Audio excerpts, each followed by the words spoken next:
presented by Jack Link's Beef Jerky. So much poker already played, so much poker yet to be played. I'm Lon McCarran with Norman Chad and Kara Scott here at the Rio for an annual rite of passage, the bursting of the main event money bubble.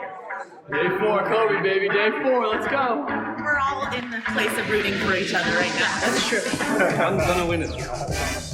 The shoes are amazing. Get those on camera. Pro Sean Deeb knows what day it is. Actually, I think he's ordering 4 massages for Antonio Esfandiari. 2-hour levels, 30,000 chips. How can I not marinate for 4 days straight? Poker pro and commentator David Tuckman has made it to day 4. Wow, attention. For me? Man.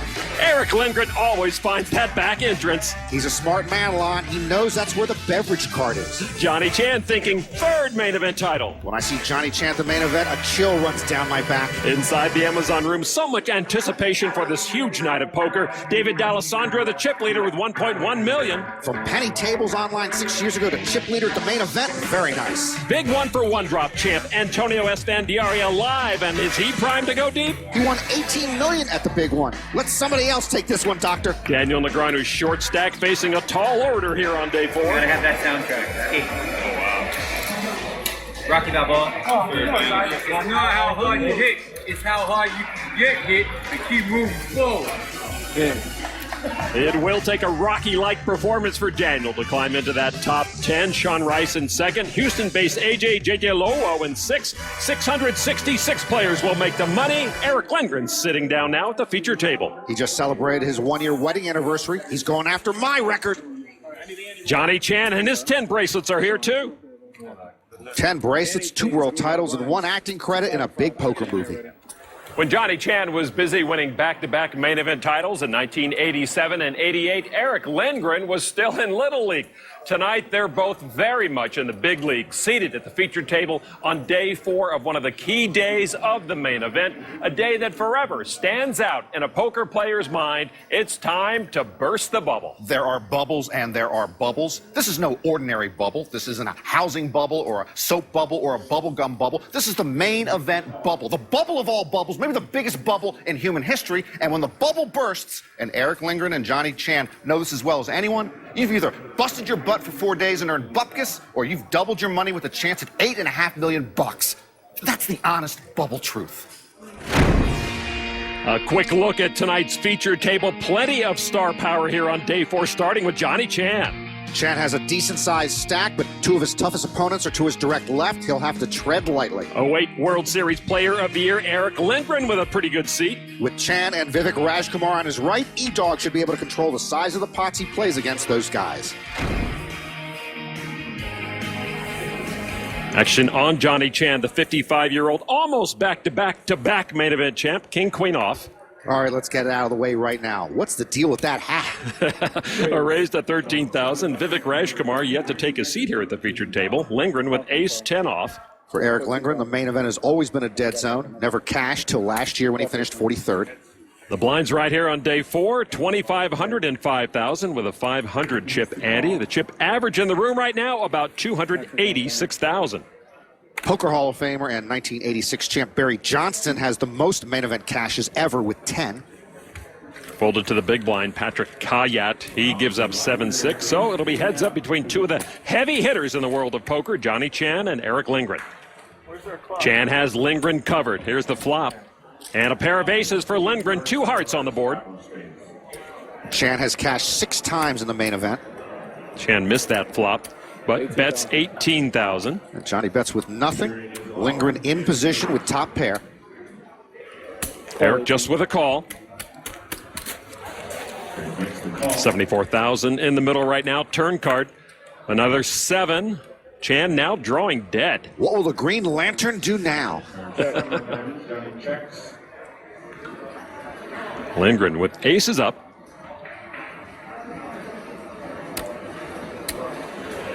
And that's 26,000.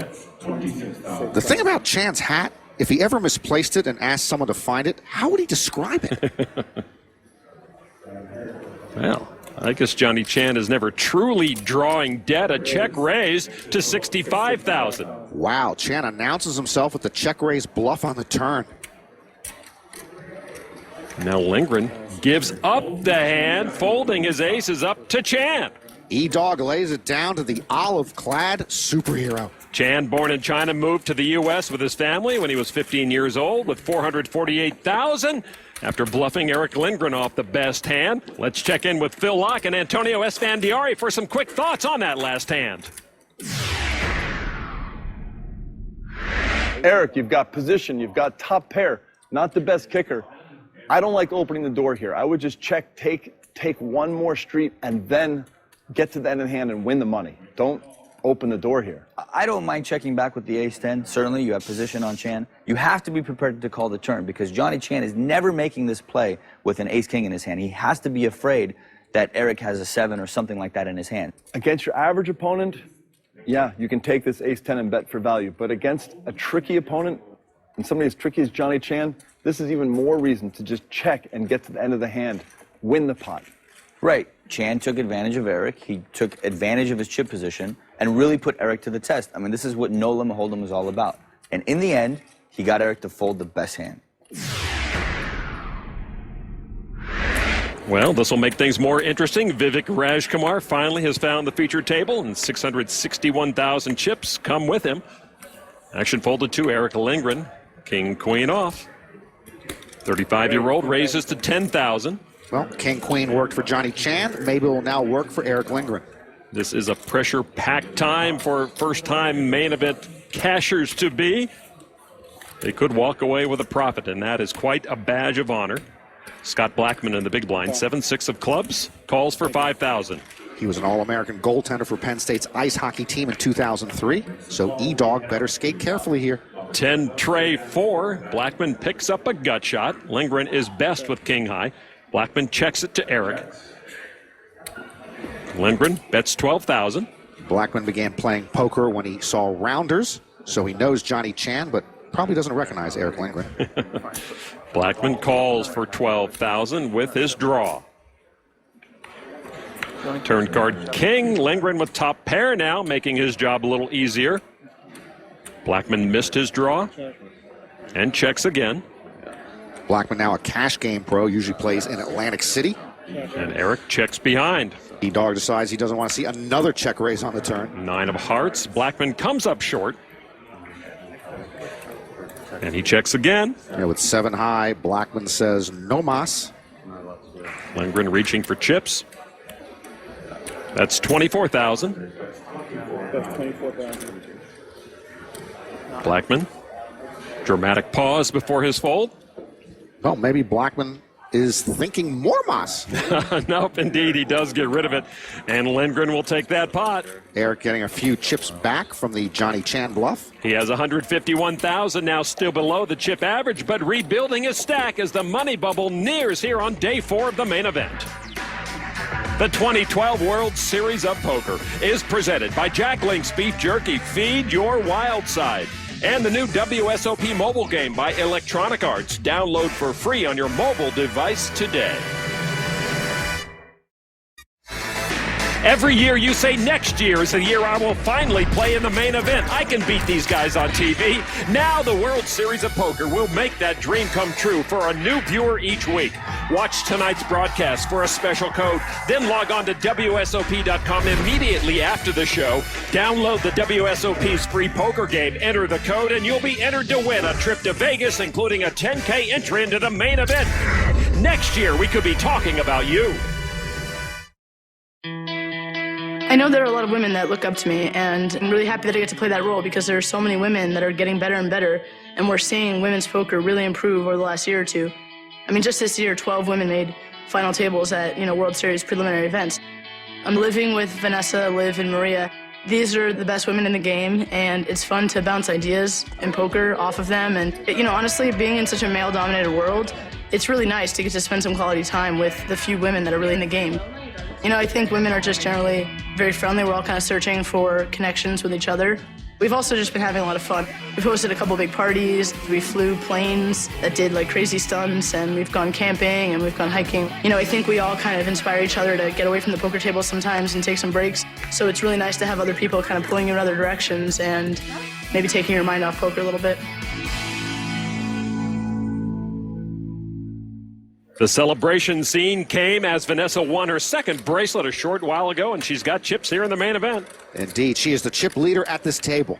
Tuan Lee also here at the secondary feature table. Two-time WPT titleist, but those came in 2004 and 5. Canadian Mark Karam dabbles in live tournaments, more of an online shark. When he dabbles well. 2 EPT final tables, 2 WPT final tables. Folded to Selps, she comes in for a raise to 11,000 with King 5 offsuit. Raising with King 5 offsuit, that's what we can expect from Vanessa Selps. Action on the button, Kobe Kobian, Jack 10 offsuit. He's a 44-year-old welder from Indianapolis. You don't have to look both ways, Kobe. Just see Vanessa in the pot and get out. He does fold. Karam now with King, Jack of diamonds. Karam, a 31-year-old Canadian pro, and Mark with his own streak of aggression. Born in Montreal, lives in Ottawa, the second most chips at this table, and he raises to 32,000, back to Selpst. And trust me, Vanessa never likes being 3-bet. She's not going anywhere. She's getting down to some serious business. 4 bets to 78,000. 4 betting with King 5 offsuit. That is what we can expect from Vanessa Selps. And it has done her very well over the years to play just like that. And Karam gets rid of the better hand, and Vanessa epitomizing the old poker adage, play the player, not the cards. Well, when most of us do that, Lon, we're morons. When she does that, it's genius, and it works. And it pushes Vanessa Selpst over the 800,000 chip mark right now.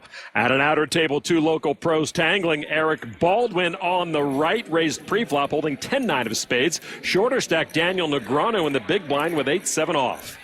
Daniel doesn't have a lot of margin for error here. He's got less than 20 big blinds left. So I'm not sure he wants to get too stubborn defending his big blind with 8-7 off. Daniel does throw in a call. Stubborn. All right, 2 strong pros. We'll see this flop now. 9-5-6. Daniel flops the straight with a redraw to a straight flush. What's the Canadian word for bingo? He checks to the razor. Baldwin with top pair and way behind. But he's going to want to protect his hand here against any draws. He does bet 18,500. And Daniel moves all in for his last 77,000. Baldwin makes the call, and Daniel Negreanu in good shape to double up if he doesn't fall over his chair first. He was a poker brat-esque in his glee jumping up from his seat. That's true. Eric Baldwin was hoping Daniel was on a draw. Daniel gets it in with a 97% hand. And Baldwin needs some help right away. Turn card, deuce of spades won't do it. Baldwin drawing dead, and Daniel Negreanu with a double up. Well, Daniel now can put some happy music on the headphones. He's got a playable stack. Daniel passes a big test in the early hours of day 4. He told us on day 3 he had enough chips then to get past the bubble. Still up for debate so far. And the bubble is one of the most fun and agonizing dimensions of this tournament. As everyone steps up their game, we're just 22 players away from the first payouts of over $19,000. You don't want to miss the money now, Lon, as it was once written. For of all sad words of tongue and pen, the saddest are these, the bubble boy I might have been.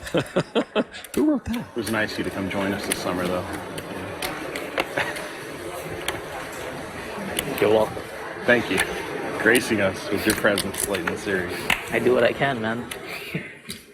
Lindgren needling Rajkumar. Action on Patrick Kayat with pocket nines, 29-year-old amateur. And the Frenchman raises to 12,500. He works as an equity derivative sales trader, Lon. I don't like the sound of that. I have no idea what that is. Lindgren with King, Queen of Hearts makes the call. Well, I hope Eric doesn't plan to make a living off of King, Queen. Yeah, baby needs new shoes. He and his wife, Erica, have a baby boy at home. On the button, Anthony Scherer with Ace-Jack of Hearts. He finished 16th at the 2008 main event. And he lays that hand down. Wow. In the small blind now, Remy Kukak with 5 deuce into the muck. Big blind, Sean Giesbrecht. Jack 5 suited, and he gives it up. So heads up Lindgren and Kayat. Kayat's got that young Sean Penn vibe going. Yeah, he does indeed. All right, here's the flop now. A king in the window for Lindgren, but a set of nines for Kayat. Nightmare flop for E-Dog. Kayat has the kind of sunglasses that may have cost $5 or $500. Impossible to tell. He enjoys playing pot limit Omaha at the Aviation Club in Paris. He bets 14,500. Now Lindgren with top pair again. When they bet 14,500, Lon, that's a value-added tax, the 500, common in Europe. Well, Lindgren here might want to make Kayat pay more for this flop, but Eric's the one who's going to be costing himself. Yeah, there is a raise to 35,000. Raise to 35,000. I'm on it. All in C2. All in. Yeah, that was expected. And Lindgren with virtually an identical stack as Kayat. He's barely got the French amateur covered. So a huge moment for each player. I call. A call with top pair. Ouch. Lindgren will be in trouble as he sees the set. A rueful smile from the bracelet winner. What a day. All right. Well, we saw Eric Baldwin call an all-in, drawing almost dead, and now Eric Lindgren calls an all-in, drawing almost dead. And this one's for about every chip E-Dog has. I think Eric gets a little bit more. Huh? He got a little bit more. Well, yeah. The 7 will end it. Lindgren drawing dead. Kayat doubles up. Now, once again, the main event is a dead zone for Eric Lindgren. I guess I could have folded. I don't know. They're counting the stacks to make sure, but Kayat with the double up. I got one ante chip. So he had 114.5, he had 115 even. Lindgren left with enough for one ante, one chip worth 500. If I hear anybody say chip in a chair, I'll block you. I wasn't going to say it. Day 4 of the World Series of Poker presented by Jack Link's Beef Jerky with the bubble approaching. Eric Lindgren's all in for 500, has not looked at his cards. 2 others jousting around him. Sean Giesbrecht re-raising the big blind Scott Blackman to 60,000. Blackman folds, and Lindgren now can look at his cards. Pocket kings! You don't believe what I have. The good news is you have pocket kings. The bad news is you have one chip left. He's favored against the 4 deuce of hearts, right? Wow, that's pretty. So Giesbrecht takes a small side pot from Blackman and will try to knock out Eric Lindgren. Probably flop a wheel. But he's got a long road ahead. Looks good for Eric so far. E-Dog on the comeback trail. Turn card now. Oh, Giesbrecht pairs up with a deuce. It's not over. To be honest with you, something tells me a deuce or a 4 is coming. The river is a 6. Eric's safe. You had 6 too? Chips in a chair. Okay, I won't smack if you say it now. Ladies and gentlemen, Eric Lindgren has just non-upuled up, and he now has almost one big blind. Non-upuled? Eric's still in the running for his second main event cash, but he's dangerously close to joining the dark side of this list. Negreanu, Esfandiari, Selpst among the big names still in. Ivy, Helmuth, and Duhamel among the big names out. By the way, a handful of players have cashed 4 straight times at the main event. Most recently, Sweden's Chris Bjorn and Portugal's Diogo Borges. Back to Lindgren watch. He's automatically all in as the big blind. It's folded over to Rajkumar in the small blind, and they'll run it as Vivek's blind has Eric covered. Lindgren all in with 5 tray. Do they have a 5 or a 3? Well, tripling up here won't seem as exciting to Eric as non-upling up. King's gone, 2 8's gone. All right, the flop 10 deuce 10. No help to Lindgren. 4 clubs. Thought I was going to be drawing dead there. Well, make me a pair. You still have plenty of outs. 3 of clubs is a good card. Jack of hearts. Eric still with 2 live cards. 6 outs for Eric Lindgren to hang on. He needs a 5 or a 3. The river card, the queen of spades, ends the suspense. Lindgren now has no chips, no chair, knocked out of the main event. And as is the case every year, E-Dog walks down the boulevard of broken dreams. Lindgren out just short of the cash. Rajkumar approaching 700,000 chips. Almost nothing went right for Eric Lindgren here on day 4. And like so many others, he'll have to wait until next year.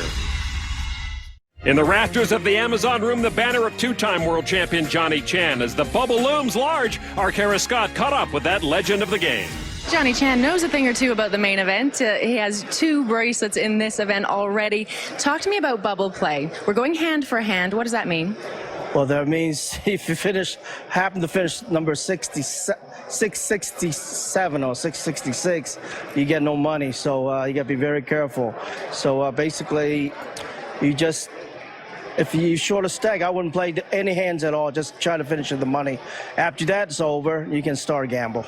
Can we expect to see an aggressive Johnny Chan taking advantage of some short stacks? perfect timing right now. Money in the bank.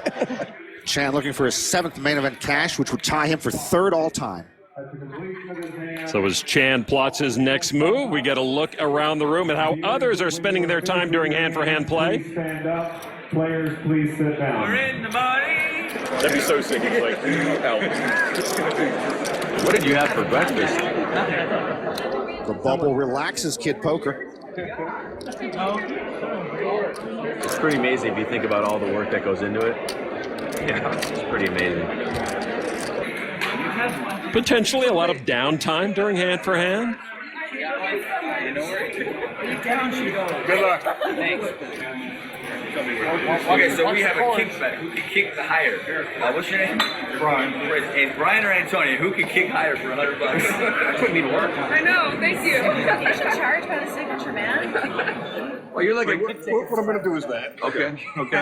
You're like He just hit my hand, Okay, so so I'm now guessing you that was got his my toe. Yeah. A new concept, Lon. The prop bet Olympics. It'll blow the X Games out of the water.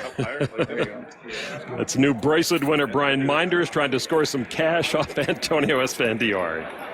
We'll try to check back with him and see how that develops. All right, back at the feature table, hand-for-hand play. Action on Johnny Chan with pocket trays on the Jack Link's beef jerky whole cam. And a raise to 13,000. Raj Kumar with ace king of hearts. On day 3 here, Raj Kumar and 5-time bracelet winner John Juwanda were sitting at a table with poker instructor Alex Althred. Alex came up with a new nickname for Juwanda, the Quiet Storm, and said he's working on a nickname for Vivek. I like it. Vivek with a re-raise to 35,000. He knows Johnny can be sneaky in these bubble moments, so you never know what Chan's up to. Giesbrecht with ace-8 of spades on the button. For Vivek, how about the almost as quiet 3-better on the bubble? It's got a nice ring to it, no? It does. Here's how hand-for-hand works. Each table in the room will play a hand, and then when that hand is over, the dealer will stand up, wait for all the tables to complete that one hand, and then they'll do it again. Yeah, this prevents people from stalling at any one particular table. So the re-raise back to Johnny Chan, and he makes the call for 22,000 more. So the two biggest stacks at this table collide. Raj Kumar has Chan covered. 4, tray 8, a set for Johnny Chan. And Chan will check it. Chan will sit back and let Vivek continue to be aggressive, and Vivek is nothing if not aggressive. Ace King of Hearts, a beautiful starting hand, but when your opponent flops a set, you're in hot water if you keep betting, and Vivek bets 36,000. Vivek hopes that bet will end it. Rather, it will begin his nightmare at Green Lagoon. Bubble play with a good-sized stack is usually just a game of poker chicken, Lon. Of course, that gets thrown out the window when you flop a set. Chan just calls with that set. Turn card 10 of clubs, all good for Chan. Raj Kumar now drawing dead. Johnny checks again. You know, this vaguely reminds me of Chan sitting on that straight against Eric Seidel at the 88 main event, immortalized by rounders. And just let Seidel keep putting chips into the middle. And Raj Kumar looks like he will do likewise, 85,000. I doubt Johnny is legitimately worried here, but Raj Kumar does have him covered, and say pocket 10s are in the range of hands Vivek might have. Or, of course, Chan could just be acting as if he's weak and unsure. Chan checking his cards again, putting on quite a show. Now Johnny putting some of his troops together. Chan with a check raise. You don't have to Hollywood, John, for that long. I mean, No, I don't want to you really finish don't have to 66, Hollywood. dude. I mean, like 90,000. there's really no need to Hollywood that long. Shake your head and then do the puffing. I mean, there's no need. Vivek a bit bothered by Johnny's quote-unquote acting, but he should just take the setback without comment. Chan takes the pot over 600,000, and someone giving Johnny Chan a tongue lashing. You don't see that every day. So a look around the Amazon room. Many tables have completed their hand. And now Antonio going for the money kick. Wow! And he scores. Brian will pay him off. $18 million for the one drop. Now $100 on the bubble to main event.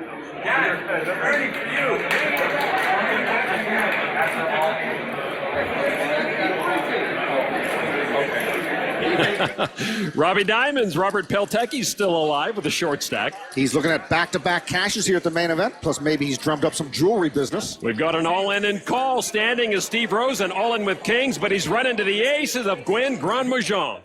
All right, here's the flop. The aces stand tall. These are the kind of situations you see crop up when we're on the bubble. Big hands against each other. Rosen looking to score a king. It's a tray on the turn, no help. Rosen's got to have a king. The river card is paid, but it's a queen, and what a way to bubble. Rosen knocked out with his pocket kings against the aces. The bubble boy wears blue. All right, at another table, David Kelly at risk with 2 queens. He's a 4-1 dog to Christina Lindley and her aces. Well, they're getting it in with good hands, but they're beat. Flop, 10, deuce, ace. Lindley flops a set to all but end the matter. Oh, it's over. Turn card is a 6. Kelly drawing dead. He's eliminated. 2 players out so far in this first hand on the bubble. The bubble boy wears a plaid hoodie. All taking place on this first hand of hand-for-hand action. To another table, it continues. Dane Lomas at risk, but he's the one with the aces. Devin Looney going for the knockout with only ace-king. And there are 2 kings in the flop. The horror. Jeez, Lomas got it in with the best hand, and he's still going to go out. Trip kings for Looney, a deuce on the turn. Lomas looking for help, the case-ace. The river is the jack of diamonds, and Trip King sends Lomas on his way with pocket aces. The bubble boy wears a black T-shirt. We are down now to 666. How many bubble boys can there be? Action at this table. Desmond Portano at risk with his kings, but he's way ahead of the 5s of Roberto Riva. Yet another big hand to get it all in with. All right, here's the flop, and a 5 for Riva. I can't take it. Portano and his kings in a desperate situation. And there's a spade on the turn. Portano with a flush draw. Portano needs a king or any spade other than the 6. The river card now is the ace of diamonds, and that is it. Portano knocked out with his kings. The bubble boy wears a beard. So now, Norman, we have 665 remaining players. They can all relax for a short moment and pat themselves on the back. They're in the money. That was a bubble boy record. My goodness. Are the Beatles here? Nope. The money is here, Norman. That never happens, right? In one round? We made the money. I went from top 100 chip count to bottom 10 overnight. Look at that guy. He's been short all day. Alejandro Anaya and his handful of chips make the money. Who's doing shots? Who's doing shots with me? Come on, one shot. Come on. Now we get to start playing again. Just wanted to survive the first day. That's all I wanted. So my friends would not bust my for the rest of my life. I needed to survive the first day. Now the opposite has happened.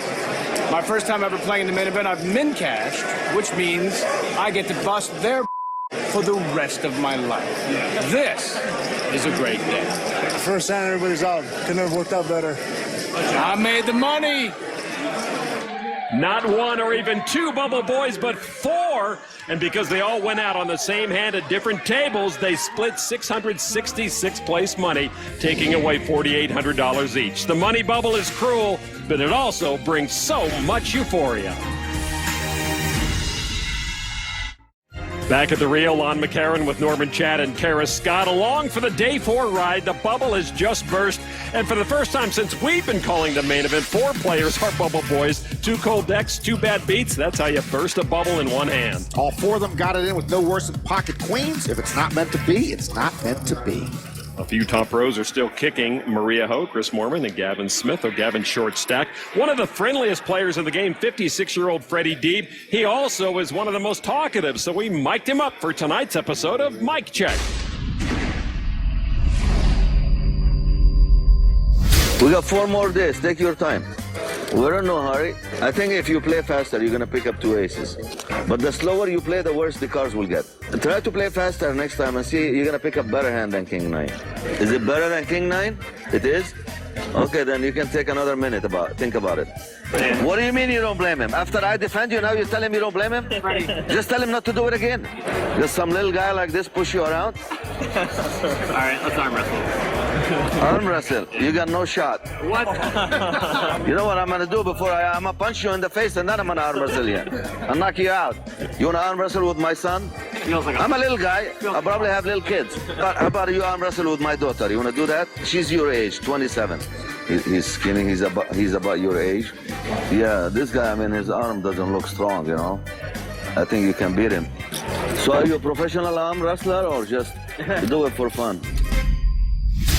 You've got to love Freddie. He's challenged to arm wrestle, and he counters by backing his daughter Janine for $5,000 to arm wrestle. And Freddie's not making that bet unless he's 100% sure she's going to win. Back to the secondary featured table, Vanessa Selbst, who is used to having her chip sack fluctuating. That comes with the territory when you're a hyper-aggressive player.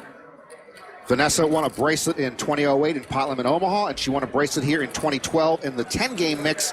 She's the only woman to win a bracelet in an open event in the last 5 World Series. Folded to her on the button with King 10 of spades. She says she plans to get to a lawyering career, but she's riding her poker rush for a while. A raise to 10,000.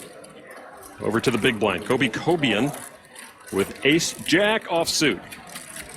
He's from Indianapolis, a self-employed welder. Praise. And he's daring, isn't he? A re-raise. Kobian. Well, I would not 3-bet Vanessa unless I was wearing full body armor. Boy, a re-raise to 54,000. The welder taking a stand against the lawyer-to-be. And there's the call for 44,000 more. Selbst could have 4-bet Kobian all in there, and of course he would have called. Vanessa with over 700,000 chips taking on the shorter stack Kobian. Here is the flop, 9-10 king, a Broadway draw for Kobian. Selbst with kings up, Kobian all in, and a call. I hope I didn't get really lucky. I have king 10. I was just trying to hit a pair. Yeah, you got me. I thought you had a small pair or something. Just got a gut shot. Well, Vanessa does get lucky there. You know, it's one thing when they're good, but it's a whole nother thing and not fair when they're lucky. Vanessa's got the amateur on the ropes. Kobian improves to a 2-way straight draw. Kobian's going to need a queen or a 7. The river card. The 4 of diamonds. Kobian knocked out of the main event with a min cash. His first ever World Series of Poker finish in the money earns him over $19,000. I'm a live poker player. That's what we do. Got no fold equity. My hand's pretty good. This is the part of Vanessa I don't understand. You knocked out the guy, just take the chips without the chatter. Vanessa Selbst with that knockout approaching 900,000 chips right now. Once again, we pick in on David D'Alessandro, the chip leader to start the day, and chip leader now. He's interested in a music career, but right now he's more interested in a main event career. Jason Somerville continues to have a healthy stack, more than twice the average. He's a UFC and StarCraft fan, but he'll tell you neither compares to the main event. JJ Lowo has cracked a 1 million chip barrier. That's a lot of chips for a guy with a biomedical engineering degree. This is the main event. Jason Mercier seems to have just cracked. He's gone from the 2012 main event. His second main event min cash in 3 years. And our buddy David Tuckman ran into the buzzsaw that is Henry Tran, losing a pot of about 1.3 million. Tuck turned the nut straight. Tran rivered the nut flush. Nice run by our poker broadcasting comrade. Canucks goalie Roberto Luongo hoping to stave off elimination with pocket 4s against the pocket jacks of Brian Van Rissbergen. This is Van Rissbergen's third cash of this World Series. Van Rissbergen with a chip stack of over 1 million. Didn't cost him too much to make the call and try to knock out the NHL star. The flop 8 deuce 10, no help to Luongo. The winningest Florida Panthers goaltender of all time is going to need a miracle save here. A turn card is a king. That won't do it for Luongo. Luongo's going to have a 4 and a 4 only. The river is a tray, and the buzzer sounds on Luongo's 2012 main event. Luongo was the last pro athlete standing, I believe. He recently signed a 12-year deal worth $6.7 million this year, $18,000 a day. So it's not about the money. It's about a sense of accomplishment and competition at the World Series of Poker. Van Rissbergen with a high-profile knockout. He's now one of the biggest stacks in the house. Yeah. See you all. Good luck, guys. Luongo gone. Brian Van Rissbergen will try to put his chips to good use here in the main event. Tonight's bracelet moment is brought to you by PokerNews.com. It was a bracelet win that almost didn't happen. Seattle native and Army soldier Brandon Schaefer made the most of his 2012 World Series in the $1,500 no-limit hold'em shootout. Been in the Army for 9 months, had 2 weeks off, come here on a whim to play one tournament and end up winning it. Like, it feels like a dream. Great story. He's now off to flight school. Brandon's brother's a pilot in the U.S. Army, and he's going to join him. Congratulations to Brandon. Here at the secondary feature table, Vanessa Selbst is the big stack, over 904,000 chips. Folded to the new player here, Dan DiZenzo, and he has the Jack Link's Beef Jerky wildcard hand. Good luck, Norman. A raise to 10,000. Under the gun, +2 min raise. That reeks of pocket aces, believe it or not. He's trying to induce someone to come over the top. All right, pocket aces, he says. Mark Karam with pocket sixes makes the call. I am proud to announce we are opening our first Jack Link's Wildcard Hand Instructional Academy later this year in Blytheville, Arkansas. The JLWCHIA will be offering partial scholarships to anyone with a duckpin bowling background or anyone from the great state of Maryland. Duckpin bowling only, though. Only duck pins. All right, heads up. Jack, Trey. Karam with 2 pair now. Jacks and sixes. DiZenzo first to act. Well, the pocket aces are firing away. 12,000. Karam, with his small pocket pair, makes the call. Well, the JLWCHIA will explain to Mark Karam later what he's doing wrong. All right, turn card now. Deuce of diamonds. That probably didn't help anyone, huh? Yeah, with that board line, I'm telling you, pocket aces on cruise control now. DiZenzo with 24,000 this time. Now, if Karam thought his pocket sixes were good on the flop, they're still good here on the turn. Of course, at the JLWCHIA line, we know DiZenzo has pocket aces. Do you have a website for that? Not yet. Okay, well, a call from Karam. And look at this kid, Lon. He doesn't even look like he has pocket aces. What a cool customer. All right, the river card. Another jack. So we know Karam has a full house. You think DiZenzo has a better full house. Sticking to it. Now, DiZenzo might bet any of the 4 possible hands here. Jacks full of aces or quad jacks or monsters. And the other hands are busted draws he can't win with unless he forces Karam out. He does bet 65,000. And did you notice he bet and then coughed? Yeah. Joe Navarro would tell you that's pocket aces. That's a tell. Karam makes the call. DiZenzo turns over. B for quad jacks to win the Jack Link's Beef Jerky wildcard hand. Well, technically, Lon, I got that wrong, but at the JLWCHIA, we know spiritually I got that hand right. Quads, who'd have thunk? DiZenzo joins the table, hits quads, and he's approaching 400,000 chips. Karam loses 14% of his stack. And you can't fault Karam in that hand, but I don't think he's Jack Link's wildcard hand instructional academy material instructor-wise. JLWCHIA, oh my.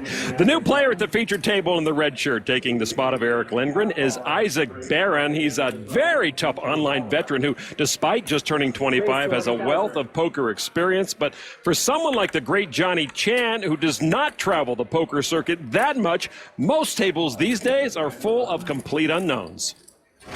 There's a lot more young players. There's a lot of newcomer, new faces. In the old days when we played the World Series, we know who's who. Nowadays, I look around, whoever sits on my table, I don't even know 90% of them.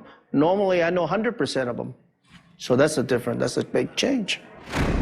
Here's the difference. When Johnny won the main event in 1987 and 88, there were 152 and 167 entrants. This year, 6,598, lots of strangers.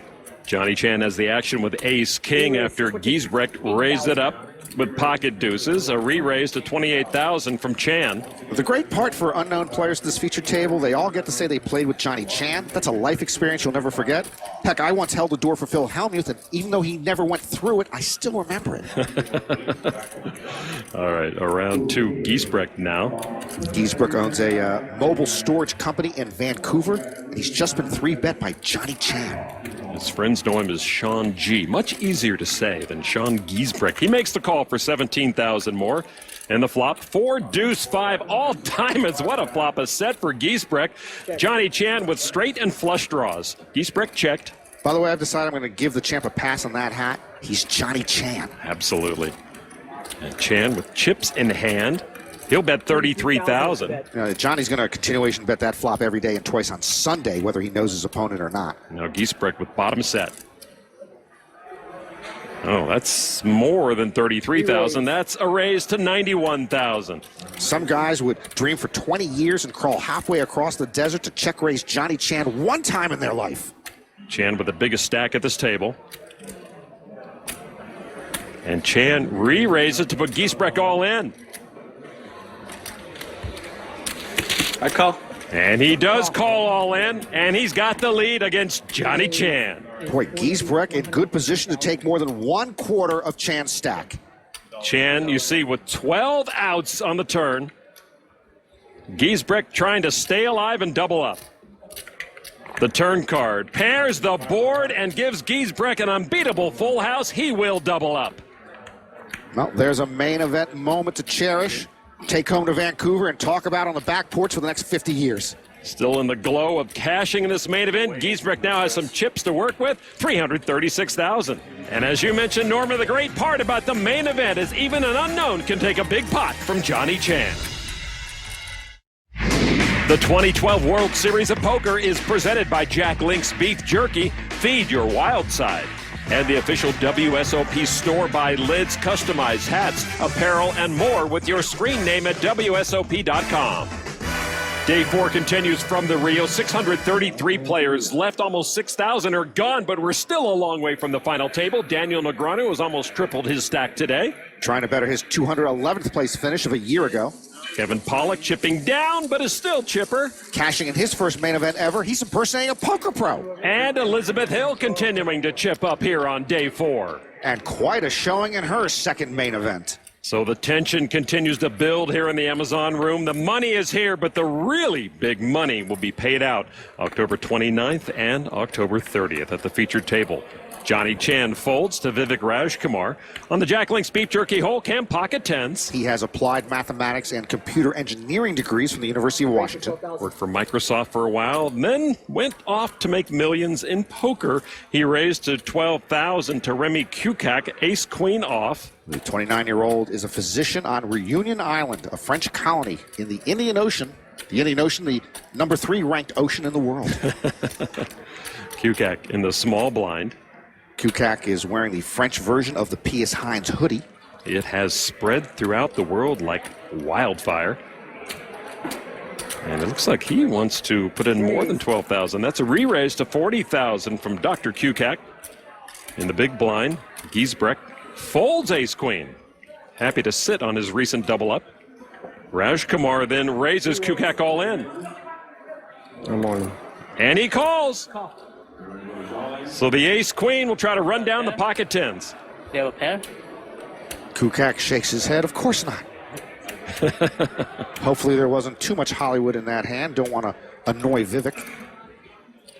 So Remy Kukak fighting for his tournament life. Trade 9-9. Rajkumar still ahead with the 10s and the 9s on board. Nothing in the flop to boost Kukak's spirits. Rajkumar now a 3-1 favorite to dispatch the Frenchman. But there's a queen for Kukak, and now he's one card from a double up. And now Kukak needs to dodge just a 10 to double up. River card is a king, and he will double up to over $350,000. Rajkumar has been backpedaling today. He has lost $300,000 from his stack. Dr. Kukak taking more than 30% of Rajkumar's chips by winning that race. And that cuts Vivek down to $370,000. He certainly has to get his game moving in the right direction if he wants to stick around. You see Joseph Chung with $500,000 trying to become the first 2-time November Niner. At one of the outer tables, we're learning that popular poker pro Liv Boeree just rivered top 2 pair, but her opponent Thomas Semmel already had 9s full. He put Liv all in, Boeree calls, and that brings this main event to an end for Liv Boeree. Well, that should pay her share of the rent for the summer at her quad women's poker home. Her and Vanessa Russo now both out. Maria Ho and Vanessa Selp still in. Liv told us she was happy with how she was playing, but she'll have to content herself with finishing 631st and taking home over $19,000. All right, Liv, let's move along. Players with chips only. For Liv's World Series roommate Vanessa Selp's a different story. Not a lot of movement so far here on day 4, but Vanessa with plenty of chips to work with. Johnny Chan came ready to play on day 4, taking an early pot from Eric Lindgren. He's increased his stack by 15%. Second time in 3 years, Chan has cashed here. I'm getting that tingly feeling. Neither Chan nor Selps have stacks in the top 10, but David D'Alessandro does. He's the chip leader. Brian Van Rysbergen, who knocked out Roberto Luongo, is in third. University of Hartford in the house with chips. Making the money in the main event is a milestone every player wants to hit. We made the money. We're in the money. Roberto Luongo turned a profit in his main event debut. Made it. Couldn't have worked out better. But we suspect he won't quit his day job. Good luck, guys. Some kicked it into high gear and cashed. Brian or Antonio, who can kick higher for $100? Others flamed out. If I hear anybody say Chip and Cheryl, walk through. The bubble has burst and the big money is near. For Norman, Chad, and Kara Scott, I'm Lon McCarran. This has been a presentation of ESPN, the worldwide leader in sports.